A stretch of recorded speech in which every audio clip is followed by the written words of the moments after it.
नमस्कार बच्चों। आज हम पढ़ने और समझने वाले हैं क्लास 10th एसएसटी सामाजिक विज्ञान की वर्कशीट नंबर 70 यानी कि कार्यपत्रक संख्या 70 को। यह आपकी 20 जनवरी 2022 की वर्कशीट रहेगी और आज की इस वर्कशीट में हम हिस्ट्री इतिहास के third chapter nationalism in India यानी भारत में राष्ट्रवाद की शुरुआत करने वाले हैं। जैसा कि इस चैप्टर का टाइटल सजेस्ट करा है, यहाँ पे हम बात करेंगे राष्ट्रवाद की और बात करेंगे भारत में राष्ट्रवाद की। वैसे ये जो चैप्टर है ये कहानी है भारत के स्वाधीनता संग्राम की, कहानी है भारत के आज़ादी के आंदोलन की और कहानी है कि भारत में 1915 यानी कि 1915 से लेकर के 1934 तक क्या क्या होता है। यानी कि ये कहानी यहाँ से शुरू होती है 1915 से, जब गांधी जी दक्षिण अफ्रीका से भारत लौटते हैं और सविनय अवज्ञा आंदोलन की वापसी तक कौन सी प्रमुख घटनाएं होती है, ये सब कुछ इस चैप्टर में दिया गया है। ये जो हिस्ट्री होती है, ज़्यादातर स्टूडेंट्स को लगता है कि हिस्ट्री बोरिंग होती है, लेकिन हिस्ट्री में तो कहानियाँ होती है और कहानियाँ हमेशा इंटरेस्टिंग होती है। अब डिपेंड करता है कि उस कहानी को आपने समझा कैसे, डिपेंड करता है कि उस कहानी को सुनाया कैसे गया, डिपेंड करता है कि आप कहानी से खुद को कितना कनेक्ट कर पाए हो। अगर आप इस कहानी को कनेक्ट कर लेते हो किसी भी कहानी के साथ, हिस्ट्री के साथ, तो आपके लिए वो चैप्टर इंटरेस्टिंग हो जाता है। कनेक्ट करने का मतलब ये कि अगर हम अब के टाइम में सोचें कि गांधी जी ने ऐसे किया था, तो हम शायद वो चीज़ें हमें उतना अच्छे तरीके से समझ ना पाए। इसके लिए ज़रूरी होता है कि हमारा दिमाग, हमारा मन हम उस दौर में लेकर के जाएं। उस दौर में अगर लेकर के जाएंगे तो हमें वो सारी चीज़ें कुछ अलग लगेगी।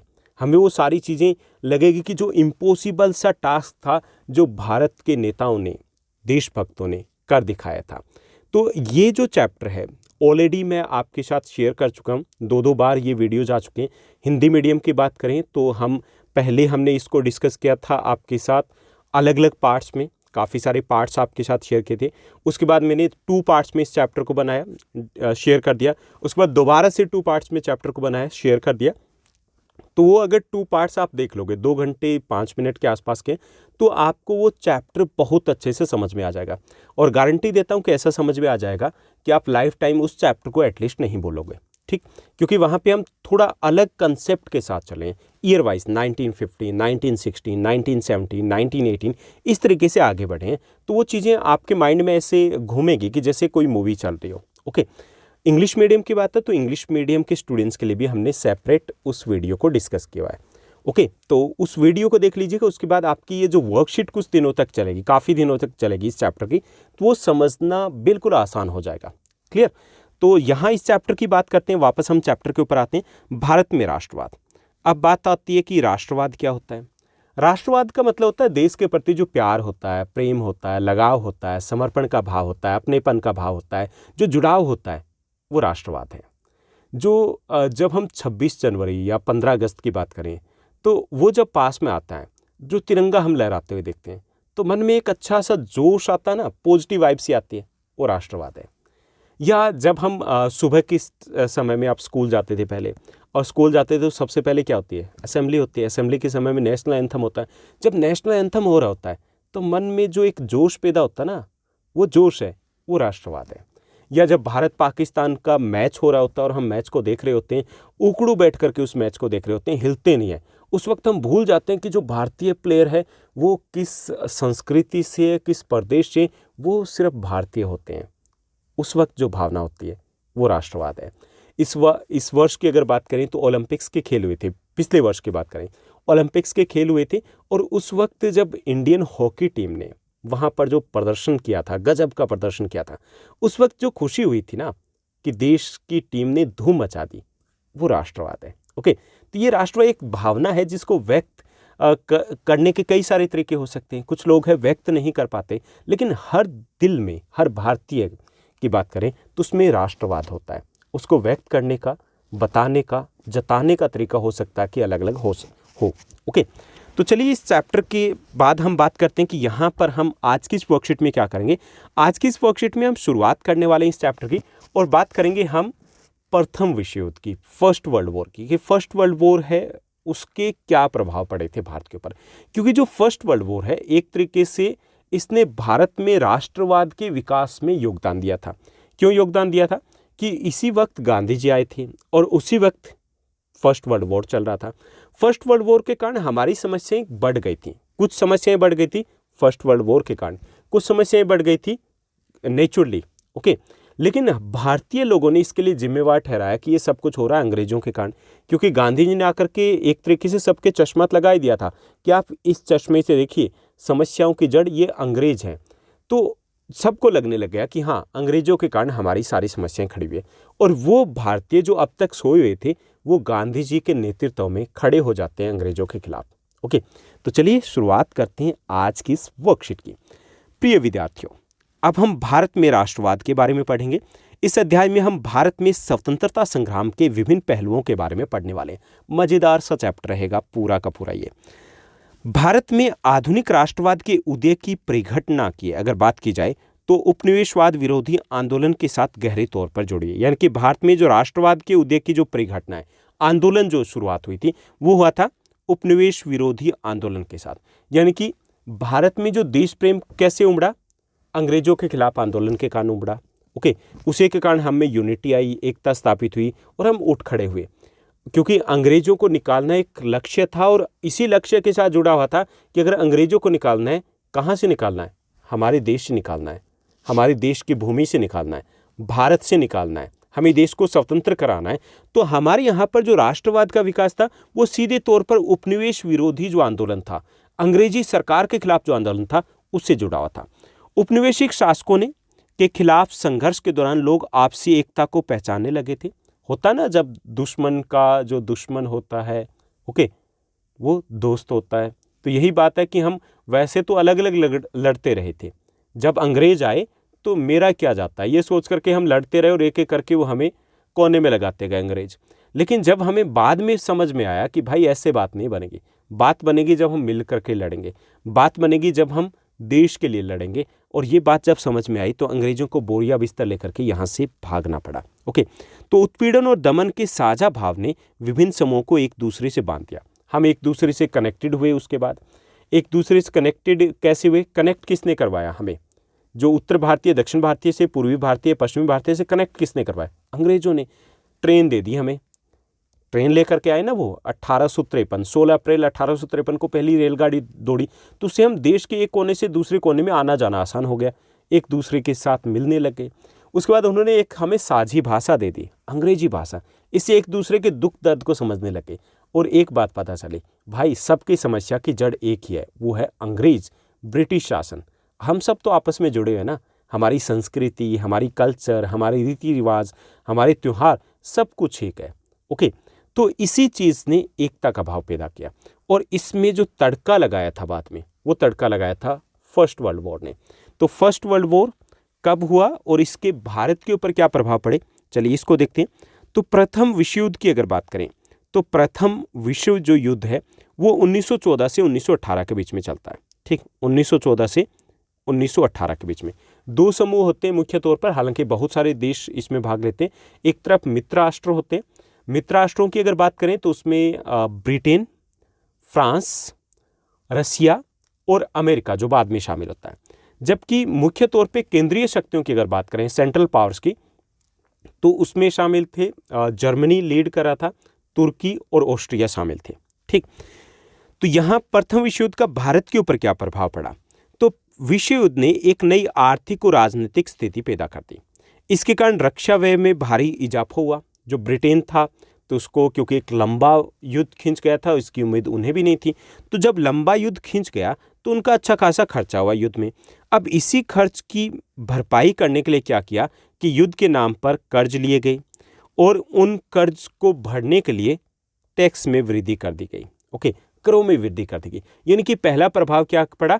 करों में वृद्धि कर दी गई, करों में बढ़ोतरी कर दी गई। और इसका प्रभाव किसके ऊपर पड़ा? हर एक भारतीय के ऊपर पड़ा। ओके, तो भारतीयों की नाराजगी जायज थी। इस बात से भारतीय नाराज हो गए कि भाई लूट तो पहले रहे और अब थोड़ी कमी रह गई थी जो टैक्स बढ़ा दिए।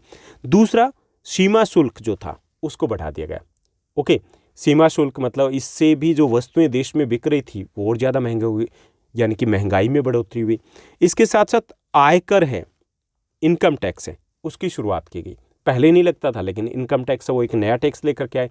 तो पहला प्रभाव ये पड़ा करों में वृद्धि। दूसरा प्रभाव ये पड़ा कि नए करों की शुरुआत, जैसे इनकम टैक्स है उसकी शुरुआत कर दी गई। ओके, तो ये प्रभाव पड़ा। हालांकि इससे क्या हुआ, देश में महंगाई में बढ़ोतरी हुई और देश के जो लोग थे उन्हें लगा कि ये शोषणवादी नीति है, ये तो हद ही हो गई, अब हमें आवाज़ उठानी पड़ेगी। दूसरा प्रभाव ये पड़ा कि युद्ध के दौरान कीमतें तेजी से बढ़ रही थी, क्योंकि व्यापार तो ठप हो चुका था, क्योंकि विश्व युद्ध चल रहा था। ओके, तो व्यापार ठप हो गया, इस दौरान कीमतें हैं वस्तुओं की वो तेजी से बढ़ती है। 1913 से 18 के बीच की बात करें तो कीमतें दोगुना हो गई थी, यानी कि महंगाई में बेतहासा बढ़ोतरी होती है और इससे आम लोगों के लिए जीना मुश्किल हो जाता है। यानी कि इससे क्या होता है, महंगाई बढ़ जाती है, महंगाई बढ़ने से निर्धनता में बढ़ोतरी होती है, भुखमरी जैसे हालात पैदा हो जाते हैं। तो ये भी कब होता है, प्रथम विश्व युद्ध का ही प्रभाव होता है। इसके लिए भी भारतीयों ने किसको जिम्मेवार माना, उन्होंने जिम्मेवार माना कि ये सब कुछ अंग्रेजों के कारण हो रहा है। उसके साथ साथ तीसरा कारण था कि गांव में भी अंग्रेजों के प्रति गुस्सा बढ़ा इस प्रथम विश्व युद्ध के कारण, कि गांव में सिपाहियों की जबरन भर्ती की गई। जबरन भर्ती का मतलब जबरदस्ती उनकी इच्छा के विरुद्ध उनको सेना में शामिल कर लिया गया, जिसके कारण ग्रामीण इलाकों में व्यापक गुस्सा था और जबरन भर्ती के अंतर्गत अंग्रेज थे वो भारत के लोगों को जबरदस्ती सेना में भर्ती कर लेते थे। तो एक ये भी कारण रहा था कि प्रथम विश्व युद्ध के कारण भारतीय लोगों में जो आक्रोश था वो और ज़्यादा भर गया अंग्रेजों को लेकर के। इससे क्या हुआ कि इससे भी ये लोग, जब गांधी जी ने आह्वान किया कि आओ अंग्रेजों के खिलाफ चढ़ाई करते हैं, तो ये लोग तैयार हो गए कि चलो हम आपके साथ हैं। इसके साथ साथ 1918-19 में और 1920-21 की बात करें तो देश के बहुत सारे हिस्सों में फसल खराब हो गई थी। अब फसल खराब होने से क्या हुआ, खाद्य पदार्थों का अभाव पैदा हो गया। इससे क्या हुआ, इससे ये प्रभाव पड़ा कि पहला प्रभाव महंगाई और ज़्यादा बढ़ गई, दूसरा निर्धनता में बढ़ोतरी हुई, तीसरा भुखमरी, ओके, अकाल, ये समस्याएं पैदा हो गई।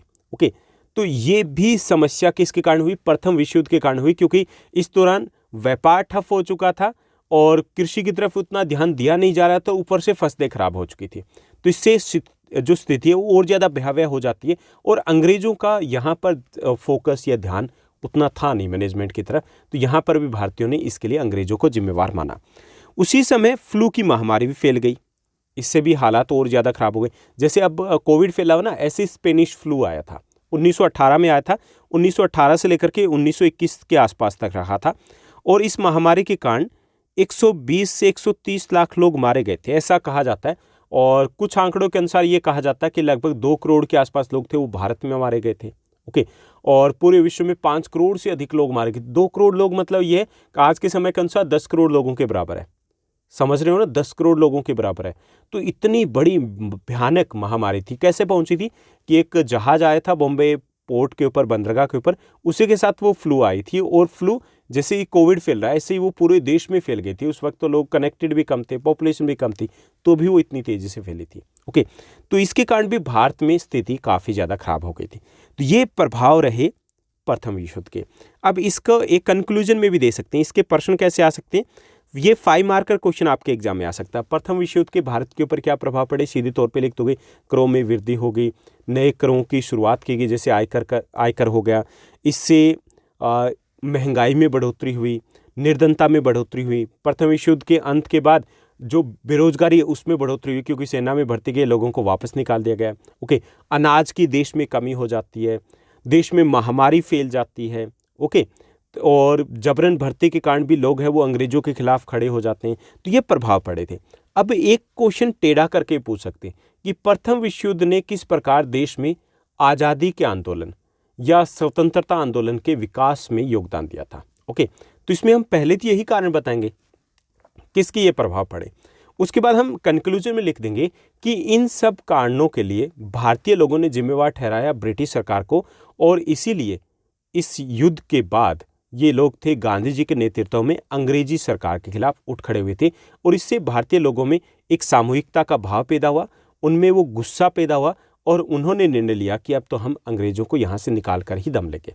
तो इस तरीके से भारतीय लोगों को साथ लाने में, भारत के स्वतंत्रता संग्राम के विकास में प्रथम विश्व युद्ध का एक बहुत बड़ा योगदान था। ओके, तो ये थी हमारी आज की वर्कशीट। अब हम बात करेंगे इसी वर्कशीट पर बेस्ड कुछ आसान से प्रश्नों की।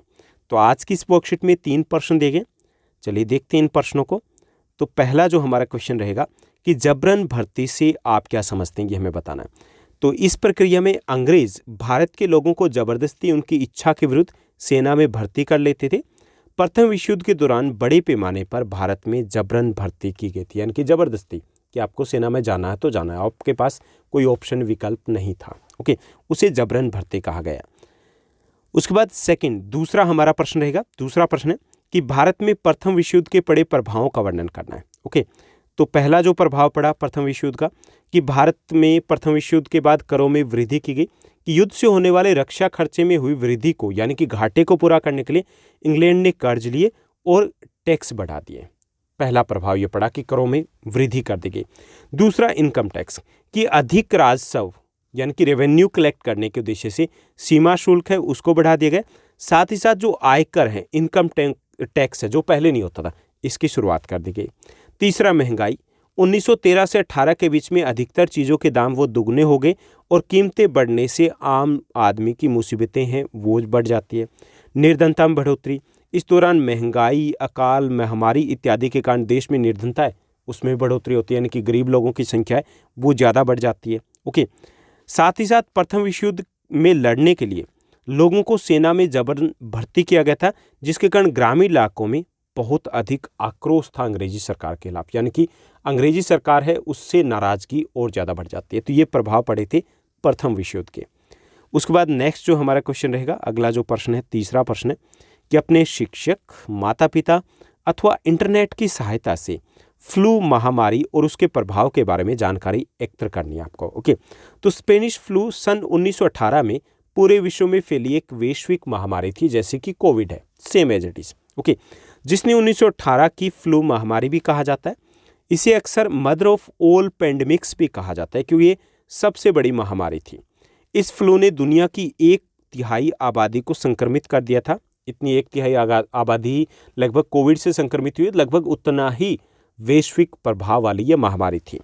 इसकी वजह से महज 2 सालों में 1918-19 और 19-20 में 2 करोड़ से 5 करोड़ लोगों की मृत्यु हो गई थी, क्योंकि उस वक्त इतने अधिक नहीं कह सकते कि सोशल मीडिया ऐसी चीज़ें थी कि एग्जैक्ट अंदाज़ा लगाया जाए, लेकिन 2 से 5 करोड़ के आसपास लोग थे वो मारे गए थे।